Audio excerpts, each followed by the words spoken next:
The disaster of what's happening to our kids being completely robbed of their education by public schools is a perfect example of what happens when the president won't fight for you.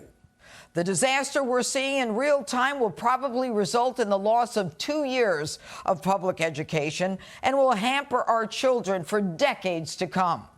While our children are not back in school, children in other countries who will be their competitors are back in school. The reason is Joe Biden is unwilling to fight for us and our children.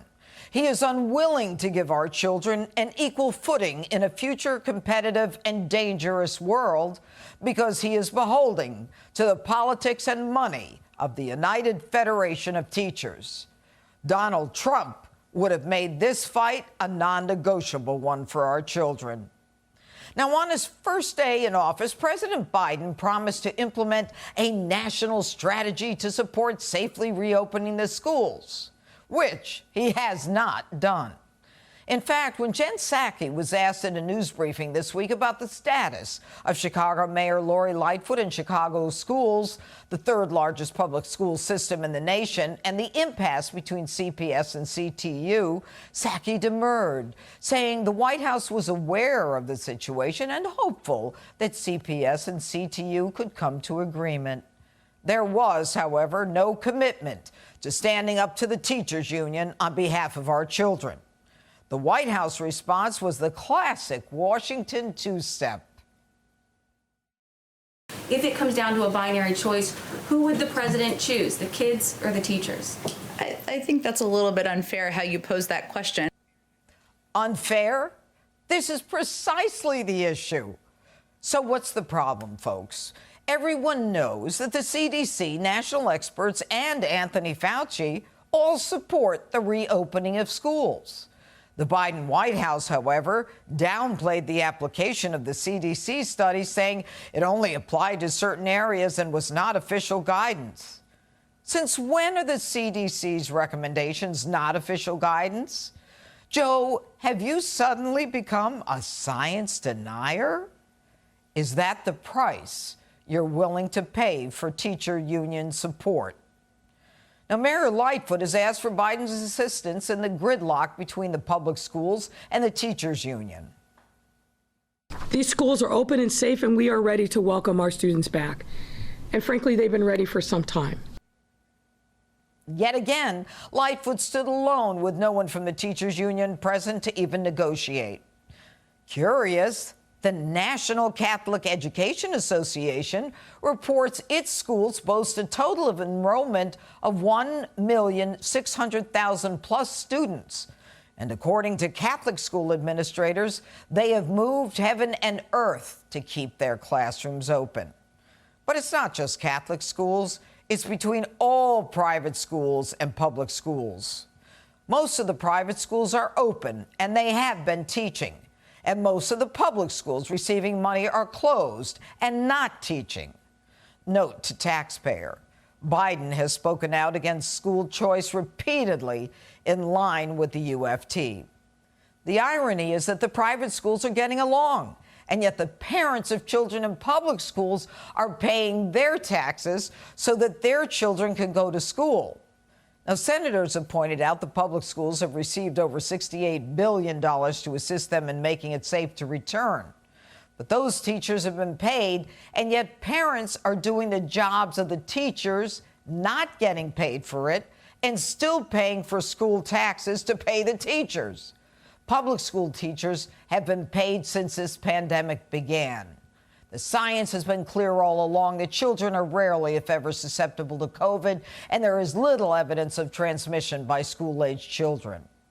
So, if we've paid billions of dollars for public schools to reopen, and reports are that much of that money hasn't even been spent, number one, why are we even considering paying them more money? Number two, what did they do with the money they received? Number three, why aren't they back in school? So what to do? In San Francisco, 54,000 children haven't been in school for 347 days, and they're being turned into, quote, To those teachers who were using and abusing this pandemic to sit home while they're getting paid as parents do their job, one question. Are you being played by the unions?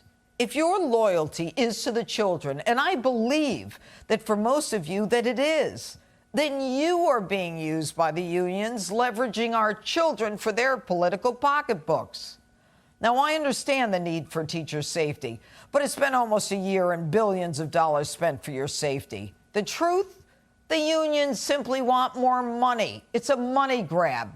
Whether it's LA, Boston, Chicago, Cleveland, or Philadelphia, it's all about getting money to do what they've already been paid to do.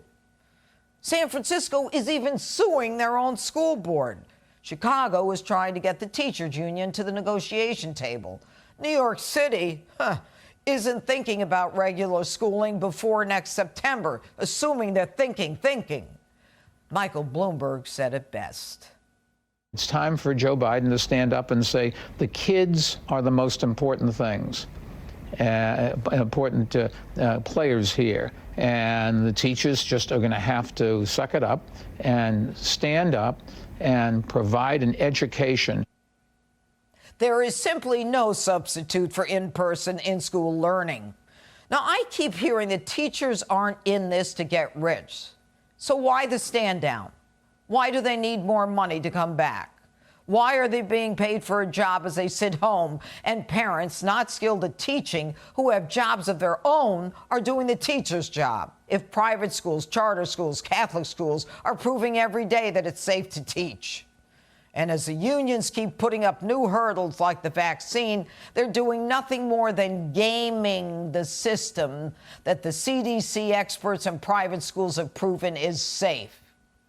The shame of all this is that our children are suffering physically, emotionally, and mentally because of the total disregard for them. Child suicides, mental health problems have gone up enormously. And abused and neglected children are not even being identified as our children suffer. But our global competitors' children are not suffering. As our children fall behind, our global competitors are pushing their children forward.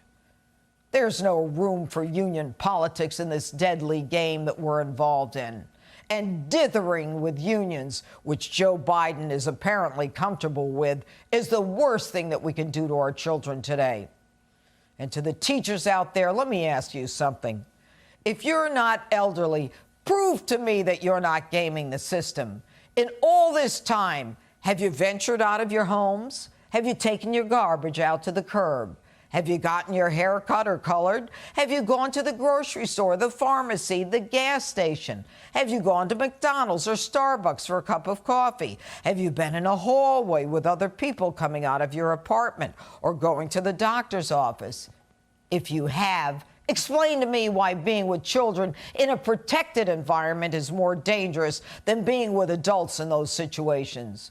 You tell me why first responders and doctors and nurses and police and truckers and those who stock the shelves and clerks in the grocery stores or the ones who take your orders or deliver your mail, FedEx, Amazon, UPS, they're all working and you're getting paid to do nothing, greedily asking for more, putting our children in the back of the line. You're the weak ones. You're the unfaithful ones. You don't deserve a job with 3 months off. And all those first responders, they're our heroes. They're Americans' heroes. You're anything but.